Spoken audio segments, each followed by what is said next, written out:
Welcome to govt employ news. తెలంగాణలో కొత్త revenue municipal చట్టానికి చట్టబద్ధత తీసుకొచ్చేందుకు వడివడిగా అడుగులు పడుతున్నాయి. ఈ కొత్త చట్టం రూపొందిస్తున్న నేపథ్యంలో ఇప్పటి వరకు రెవెన్యూ మున్సిపల్ చట్టాలు ఏ రకంగా ఉన్నాయన్న దానిపై ఇప్పటికే సీఎం సమీక్షించారు. రెవెన్యూలో 34 రకాల చట్టాలున్నాయని గుర్తించారు.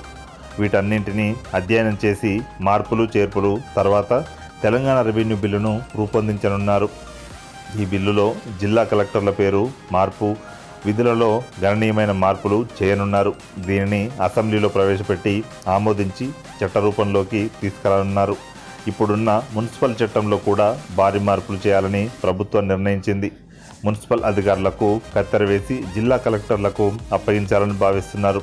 లేఅవుట్లు, నిర్మాణ అనుమతులు, పన్నుల ఖరారు బాధ్యతను కలెక్టర్లకు అప్పగించే అవకాశాన్ని పరిశీలిస్తున్నారు. దీనికి సంబంధించి చేపట్టాల్సిన మార్పులపై అధికారులకు సీఎం కేసీఆర్ దిశానిర్దేశం చేశారు. సీఎం ఆదేశాలకు అనుగుణంగా ఈ నెలాఖరులోగా కొత్త మున్సిపల్ బిల్లు రూపొందించనున్నారు అధికారులు.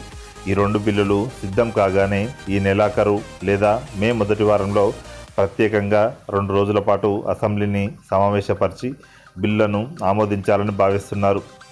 కొత్త మున్సిపల్ చట్టం ఆమోదం పొందిన తర్వాత జూన్ 2వ వారంలోగా మున్సిపాలిటీలకు ఎన్నికలు నిర్వహించాలని భావిస్తున్నారు.